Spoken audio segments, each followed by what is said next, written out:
Clases, Radio Clases, Radio Clases. ¿Cómo están mis estimados estudiantes de quinto de secundaria? Volvemos a reencontrarnos el día de hoy para continuar nuestro tema que titula La filosofía en la Edad Antigua. No sin antes recordar que en nuestra clase anterior pudimos aprender lo que son las concepciones filosóficas en Oriente y las concepciones filosóficas en Occidente.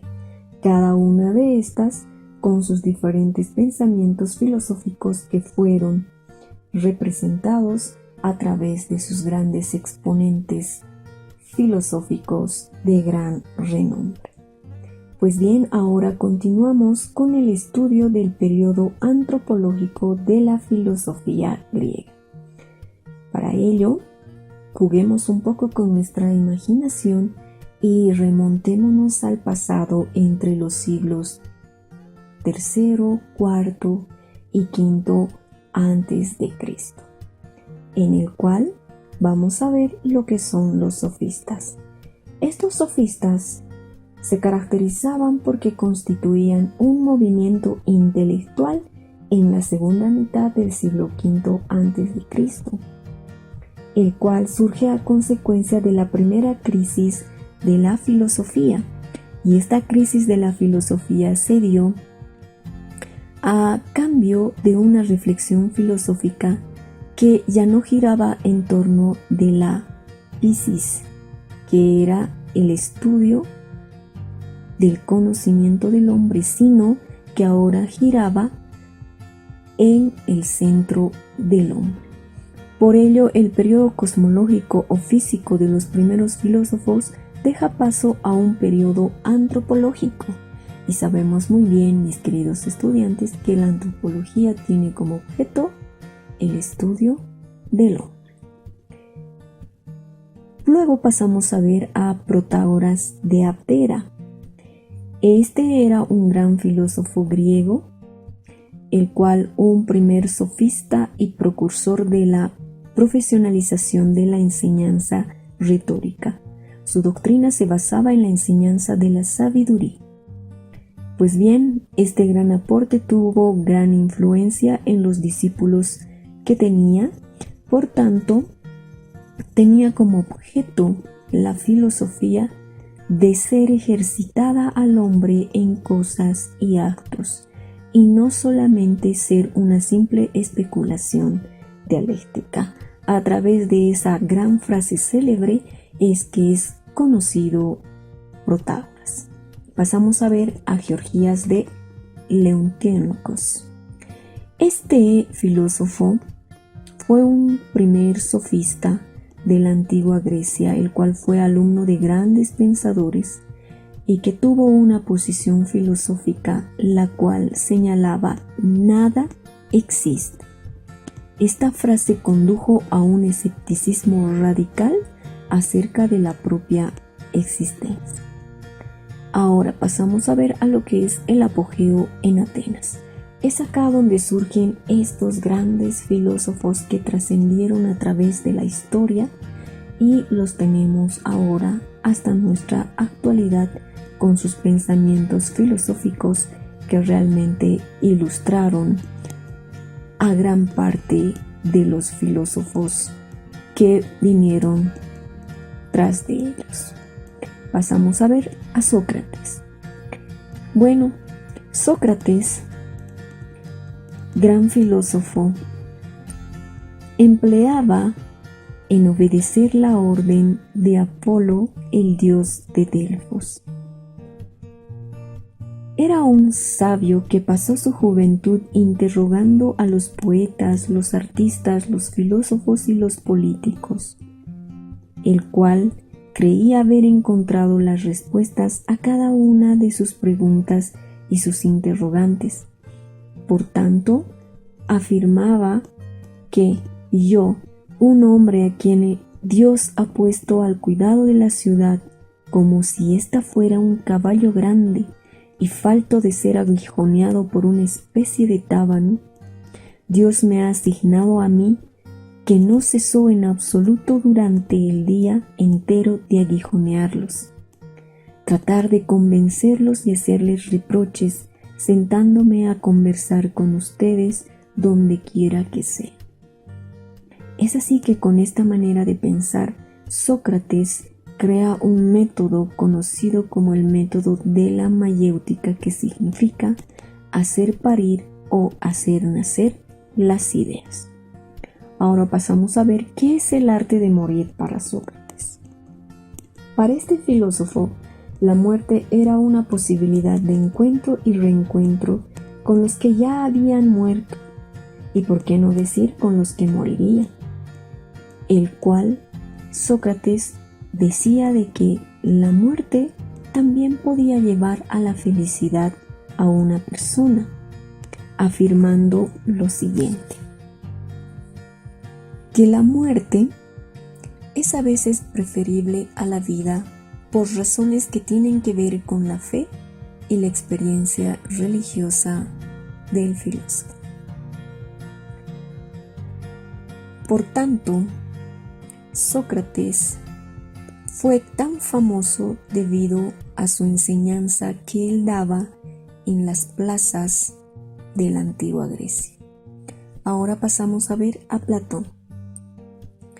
Platón, gran filósofo que tiene un método que se conoce como la dialéctica platónica, el cual conserva los elementos fundamentales de la mayéutica socrática, es decir, conserva la idea de que el método filosófico es una contraposición, no de opiniones distintas, sino de una opinión y la crítica de ella. Conserva también la idea de que hay que partir de una hipótesis primera y luego irla mejorando poco a poco con cada una de las críticas que se vayan haciendo en torno a ella, para que ésta posteriormente pueda mejorar a través del diálogo, en ese intercambio de afirmaciones y de negaciones. Es así que por eso surge lo que es el fuego dialéctico. Ahora pasamos a ver lo que es la dialéctica platónica. Y para esta dialéctica platónica vemos que existen dos momentos. Uno que es el primer momento, que consiste en la institución de la idea, y el otro que es el segundo momento, que consiste en el esfuerzo para esclarecer esa institución. También Platón nos habla sobre lo que es la moral y la máxima virtud, en el cual nos señala de que la ética que propone Platón es una actitud general sin apego a tradiciones o códigos legales o a mandamientos religiosos. Por tanto, Platón fundamentó una moral basada en la razón, en esa reflexión argumentativa de lo que es correcto, lo que es adecuado al hombre racional. Asimismo nos habla sobre lo que es la caverna de Platón. Platón, al referirse al mito de la caverna, expone que la mayoría de los seres humanos solo ven sombras, que son los efectos de los fenómenos auténticos sobre los sentidos, lo que los convierte en conocimiento de segunda mano.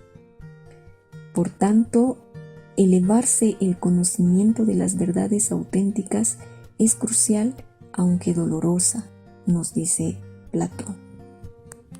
Pasamos a ver lo que es Aristóteles, otro gran filósofo, el cual Aristóteles, al ser un gran amigo de Platón, pero asimismo, a su vez, ve de que utiliza el método de la dialéctica en forma de lo que hace cambiar de aspecto.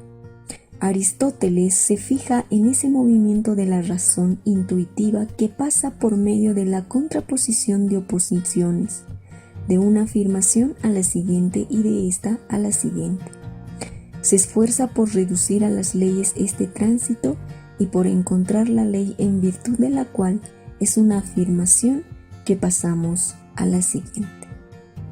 Es así de que Aristóteles también nos señala de que las leyes del silogismo, sus formas, sus figuras, son el desenvolvimiento que Aristóteles hace a través de la dialéctica. Por tanto, el método de la filosofía es la lógica, o sea, la aplicación de las leyes del pensamiento racional que nos permiten transitar de una generación, el cual tiene con otros menos generales hasta llegar a lo particular.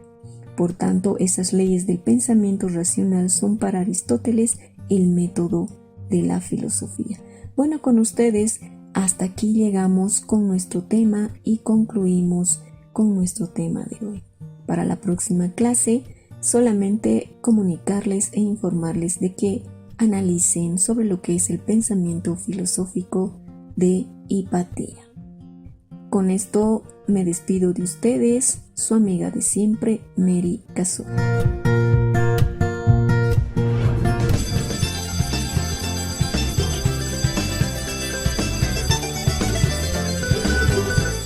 Radio Clases, Radio Clases, Radio Clases. ¿Cómo están mis queridos estudiantes? Un saludo a cada uno de ustedes, espero se encuentren muy bien. Quien les acompaña el día de hoy, la profesora Norma, de la materia de educación musical para quinto de secundaria comunitaria productiva. El día de hoy estaríamos viendo la clasificación de los instrumentos musicales. Como es bien sabido, en música existen 3 familias. Propiamente, hoy vamos a conocer y identificar cada una de ellas. Primeramente, los instrumentos de cuerda. Son aquellos en los que el sonido se produce gracias a la vibración de las cuerdas. Pueden ser frotadas por un arco, pulsadas o punteadas con los dedos. Esto bien, existe también una subclasificación: la cuerda frotada, el violín, la viola, el violonchelo y el contrabajo. También existen los tipos de cuerda punzada o rasgueada, entre las que conocemos el arpa, el bajo, la guitarra, el claverín, la cítara. Y por último, la cuerda percutida. Ahí encontramos al piano y la clavicordia. A continuación vamos a escuchar un instrumento de cuerda.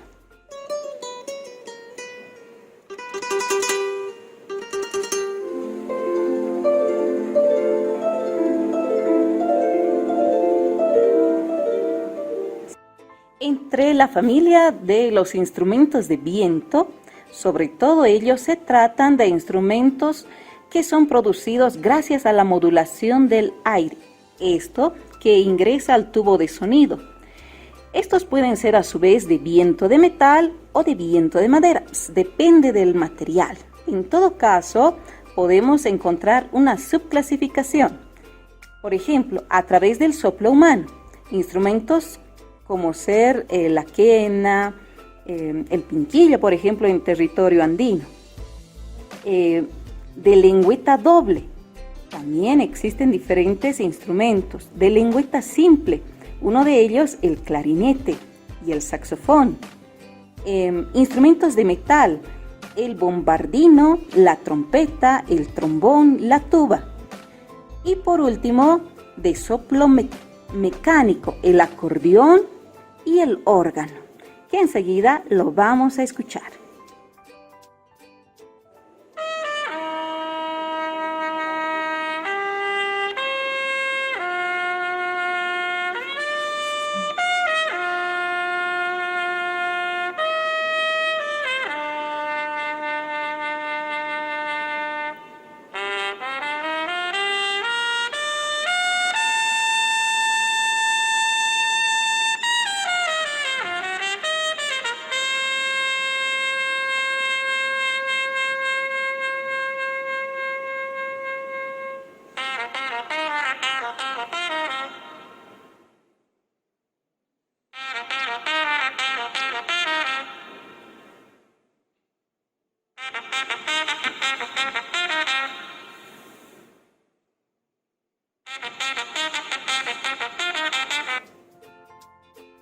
Como habrán podido identificar, este tipo de instrumentos comúnmente están presentes en la banda de bronce, ¿verdad? Entonces, también podemos mencionar la siguiente clasificación de instrumentos que corresponde a los instrumentos de percusión. Estos instrumentos, el sonido se produce gracias al golpeteo y también ello va a depender de la altura determinada o indeterminada. Los instrumentos de percusión de sonido indeterminado se clasifican en 3 grupos de membranas. Pueden ser de metal o de madera. Por ejemplo, en el caso de los sonidos determinados, un claro ejemplo del instrumento tenemos a los timbales. Seguidamente, el sonido de tipo indeterminado tenemos en el caso de los instrumentos de madera, las castañuelas, las maracas, las claves y por último el jiro. Y dentro de la subclasificación, seguidamente tenemos a las membranas, tal es el caso del tambor militar, la pandereta y el bombo. Y por último, en la clasificación dentro de los instrumentos de percusión tenemos el metal. En este caso, el cascabel, el triángulo, el sistro y los platillos, que a continuación lo vamos a escuchar.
¿Qué tal, mis queridos estudiantes? ¿Han podido comprender la temática? Espero que sí. Ahora bien, los invito a que ustedes puedan clasificar los instrumentos musicales que existen dentro de la banda de su unidad educativa, identificando claramente los 3 tipos de familia. Para concluir esta clase, vamos a escuchar un audio para que no se olviden lo aprendido el día de hoy. Cuerda, viento y percusión, 3 familias de instrumentos son. Cuerda, viento y percusión, 3 familias de instrumentos de la orquesta son. Es el contrabajo de la familia de la cuerda. Se toca con arco, frotando sus 4 cuerdas. Como un elefante, el más pesado de la orquesta. Escuchad atentos lo grave que suena.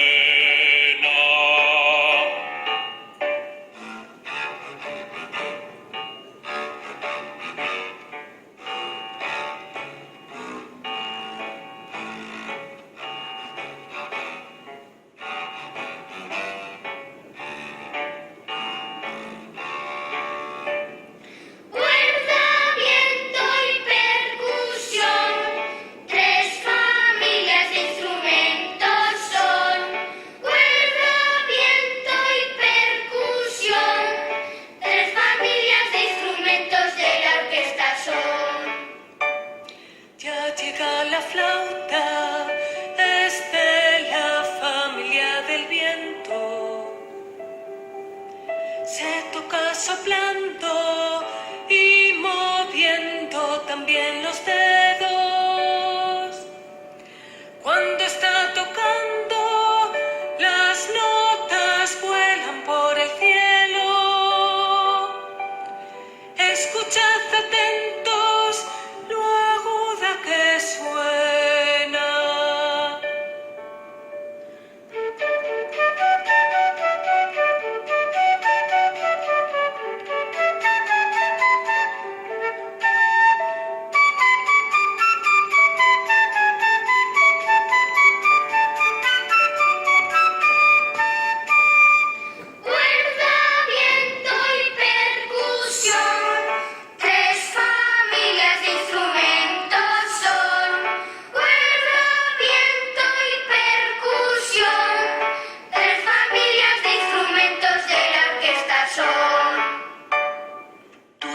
el xilófono, familia de la percusión.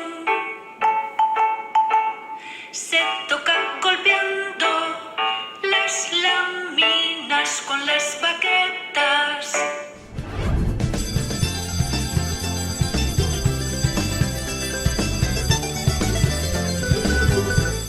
Radio Clases, Radio Clases, Radio Clases. Sean bienvenidos a un nuevo programa.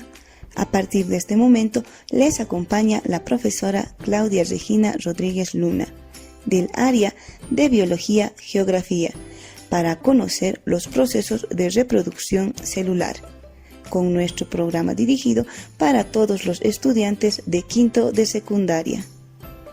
Antes de iniciar con nuestra clase, escucharemos con atención la historia de Mariela. Mariela está en quinto de secundaria. Tuvo un accidente en la clase de educación física al jugar fútbol con sus compañeros. Cayó y se hirió la rodilla derecha y el codo derecho.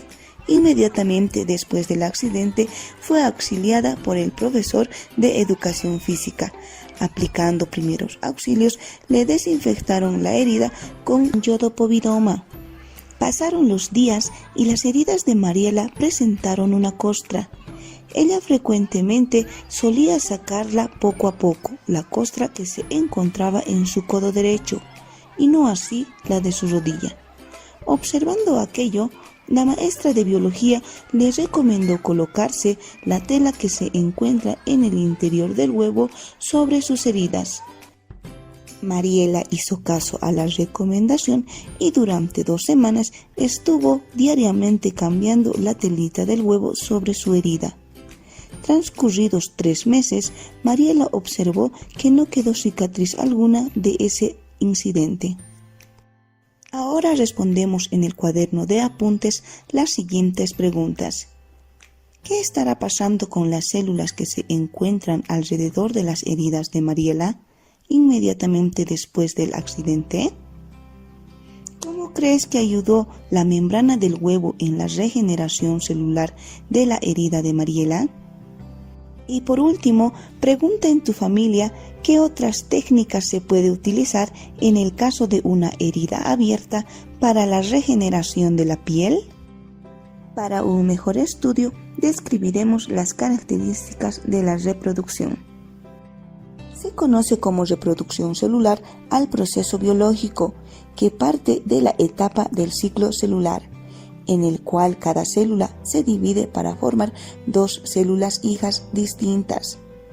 Este es un proceso que se da en todas las formas de vida y que garantiza la perpetuidad de su existencia, así como el crecimiento, la reposición de tejidos y la reproducción en los seres pluricelulares. Existen 2 tipos de reproducción celular en los seres bióticos, que son la asexual y la sexual. En la reproducción asexual participa un solo progenitor. La información genética de la descendencia es la misma que la del individuo parental. Esta forma de reproducción se da principalmente en los seres unicelulares o pluricelulares simples. Para muchas plantas es también una alternativa para producir nuevos organismos. La reproducción asexual o sexual involucra un tipo de reproducción donde la constitución genética de 2 organismos que se producen es idéntica a la del progenitor. Existen distintos tipos de reproducción asexual, entre los que podemos encontrar es la bipartición o simple fisión, en el que la célula madre se fragmenta en 2 o más células, perdiendo su identidad original, la cual podemos distinguir en bacterias y protozoos. Otro tipo de reproducción asexual es la gemación. Es una división desigual, consiste en la formación de prominencias sobre el individuo progenitor, como por ejemplo en las hidras y corales. También podemos destacar la reproducción por fragmentación. Se divide en 2 o más fragmentos, cada uno de los cuales regenera en un organismo completo, como por ejemplo las algas y los gusanos. También podemos mencionar entre los tipos de reproducción asexual la esporulación. Es la división del núcleo en numerosas partes rodeadas de citoplasma, las cuales quedan libres cuando se rompe la membrana de la célula madre. A esto se denomina liberación de esporas. Este proceso lo podemos encontrar en algas, musgos y helechos.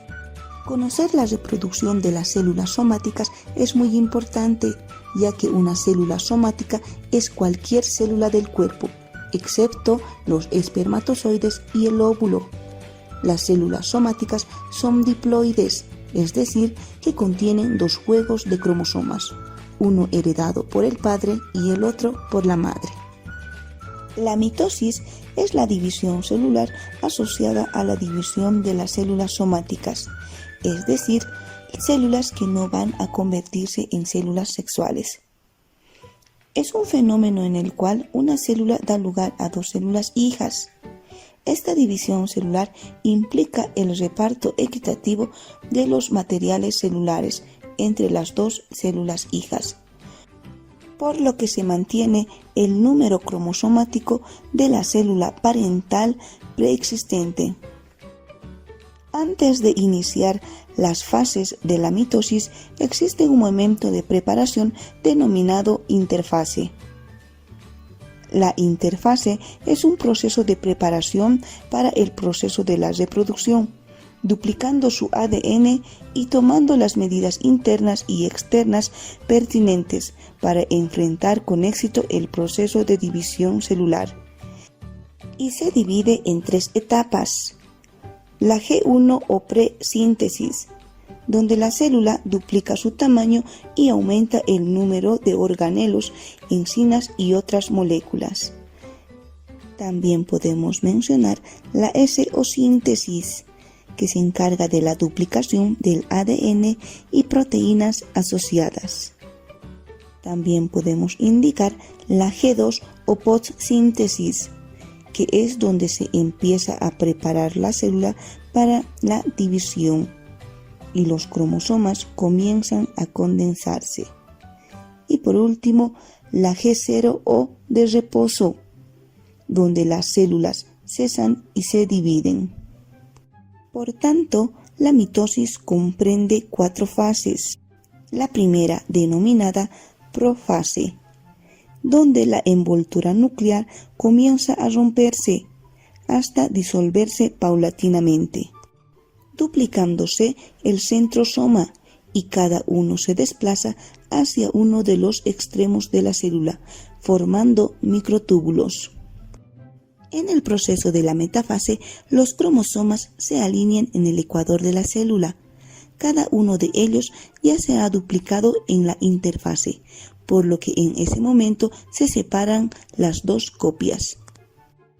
En el proceso de la anafase, los 2 grupos de cromosomas que son idénticos entre sí migran a los polos opuestos. En el proceso de la telofase se forman 2 nuevas envolturas nucleares, quedando de esta manera la formación de 2 células hijas idénticas con la misma información genética, llegando de esa forma a la citocinesis, donde la membrana plasmática estrangula la célula y la divide en 2. Continuando con el tema, iremos describiendo el proceso de reproducción de las células sexuales. Este tipo de reproducción se da obtenida por la unión de una célula sexual masculina y femenina, o bien por el desarrollo de un huevo fecundado. Sin embargo, en los seres más complejos como las eucariotas, dotados de más de un cromosoma como los seres humanos, que poseen un par de cromosomas de cada progenitor, uno de la madre y otro del padre, se aplican procesos más complicados de reproducción celular de mitosis, células somáticas y meiosis, células sexuales. De esta forma, fuimos conociendo los tipos de reproducción celular. Para fortalecer los conocimientos adquiridos, les invito a responder en su cuaderno de trabajo las interrogantes que inicialmente realizamos. La misma se encuentra en el texto de aprendizaje, página 155.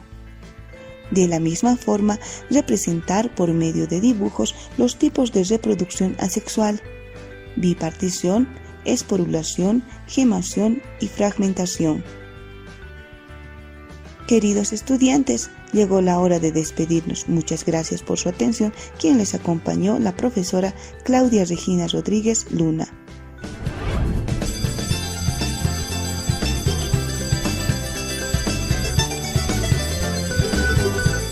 Radio Clases, Radio Clases, Radio Clases.